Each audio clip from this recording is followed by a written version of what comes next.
Hey guys, welcome back to the Next Level Agents podcast. As you know, I'm your host, Kevin Kaufman, and I'm back today with another solo episode. So I actually think I'm going to do maybe a few more episodes of these this month. Enjoyed last week's. Also got some good feedback, and it seemed like quite a few of you enjoyed it. If you hated it and you only like interviews, too bad, so sad. But don't worry, I'll have some great guests back on the show again soon. And so um got a specific topic that I want to talk about today. And I'm going to keep it short. I'm going to keep it brief. In fact, the next few weeks will be short and brief as I've just got a few things I want to share. And I hope that you enjoy it. Again, really hope you enjoy the format. If not, that's okay. But I think you're going to like it. The topic that I'm going to share is actually something I shared on the podcast months ago, probably about 6 months ago now at this point.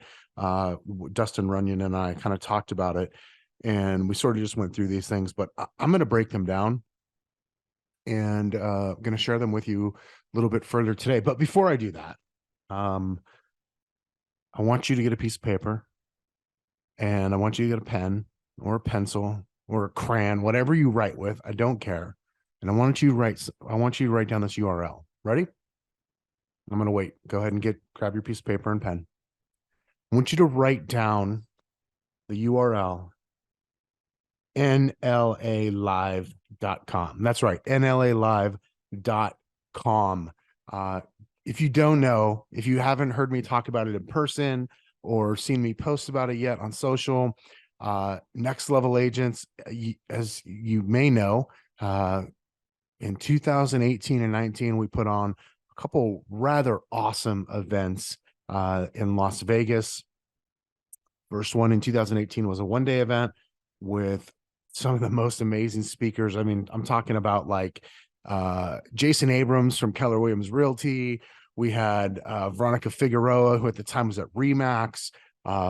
We had Mr. John Cheplack, who is one of the very first guests on this show, by the way. And just Travis Tom, Chelsea Pites, just so many, Cody Gibson, so many great speakers. And then in 2019, we ran it back. I'd be remiss if I didn't mention Dustin Runyon was a speaker at both of those events, 18 and 19. And 2019 was even better. We had almost 450 people in attendance for a 2-day event in Las Vegas. And then 2020, we are planning on the biggest event yet. We're expecting 600 plus people. And we're going to do that one here in Arizona, in the Phoenix area, Scottsdale, to be specific. And well, you know what happened in April of 2020. So we lost our money, had to cancel our event. I mean, we got some of our money back, but lost all the advertising money and promotion money and things like that. And you know how that story goes. Not so you feel sorry for me, but I'm just sharing that to go like, this is a great event. We have people we have people that get paid to speak who ask us, who come to Fred and I and say, hey, can I come speak at your event? So it's a really good event, that I can promise you.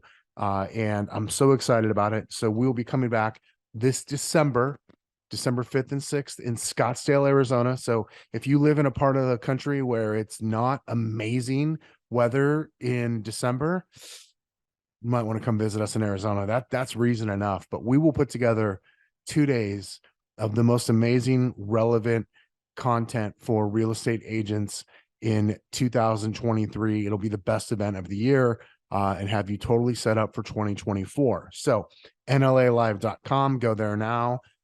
Tickets are on sale. They are still at basically the cheapest they're going to be. The price will rise over the next couple of months. That's not a scare tactic. That's just we reward people who take action sooner. So nlalive.com, please come join us. We would love to have you there. And we'll be rolling out the first few speaker announcements here in probably the next 3 to 4 weeks is my guess. So anyways, all right, now that I've got that out of the way, let's move on to what I want to talk about. And what I want to talk about is I want to talk about having massive success as a real estate agent. I want to talk about the things that are required, whether you are a solo independent agent, whether you're running a small team, meaning it's like you and an employee or two and maybe another agent, or maybe you're running a really big team. Maybe you've got 5, 10, 15 agents on your team. Nonetheless, I want to point out a couple of things that I think are really important to having massive success in your business. Okay. And by the way, I think actually these points I'm about to share with you, they kind of go beyond business. No doubt they could be applied to many other areas of your life. And so, yeah, so I'm going to go ahead and share those with you. So the very first point I'm going to share today, okay, and I'm only going to share 2 today, and then next week I'll share 2 more. But the first one I'm going to share, like this is like of utmost importance. You have got to have a predictable environment. You have got, what I mean by that is like, if it's just you, okay, um, or even if this is for people that work for you, there's got to be standards and expectations for people, for jobs, for roles in your company. And again, you might be the only one doing it, but there should be a standard and expectation. If you're a solo agent and you think you're going to grow a business one day, I want you to think about what are the standards what are they going to be for the person who I hire, who I allow to come into my business, and who I choose to partner with. What are the expectations on them? You better be hitting those expectations yourself. And to me, that's part of having a predictable environment. The second part of a predictable environment is having a cadence to your day. What I mean by that is like, you don't kind of come in willy-nilly, sort of just handling whatever falls in your lap during the day. No, you have a cadence to the day, which means you probably practice scripts in the morning. You may not. If you don't practice scripts, just fill in the blank with something else, right? But maybe you practice your scripts in the mornings from like 8:30 to 9, and then at 9 o'clock you're making phone calls from 9 to 10. And then maybe from 10 to 11, you are, I don't know, doing some follow up, sending handwritten notes, doing some other things, right? But there's a cadence, there's a natural cadence to your day, and actually even to your week. One of the things that my business partner Fred and I do is there's a cadence to our week as well, because there's like certain days where we allow meetings and then other days where we don't. And we sort of like we shift everything into those couple of days in the week. So there's a cadence to your day and there's a cadence to your week. You have a calendar, right? Especially this is for those of you who are leading other people. I don't care if you're leading one other person or 50 other people, but you've got a calendar. Things like reoccurring meetings, events, things like that. So you've got a calendar that is available to you. And listen, a calendar is kind of like a budget, right? Because here's the deal: if you don't tell yourself or others that you're leading what you're going to do with your time, then your time will tell you what to do. Whatever happens to be most urgent will come in and take over. So there's like a calendar, right? In a way, it's just really another way of saying a cadence, right? There's resources and there's training. Like you know what is going on in your workspace, and whether your workspace is at home, whether you go to an office, a shared co-working space or whatever, you got to create yourself a predictable environment. So that's point number 1. Point number 2, and the final one I'm going to share today, is you got to keep score. Like at the end of the day, successful business owners keep score. They score lead activities and lag results. Lead activities and lag results. What I mean by that is simply this. If you haven't read the book 4 Disciplines of Execution, first of all, I highly recommend it.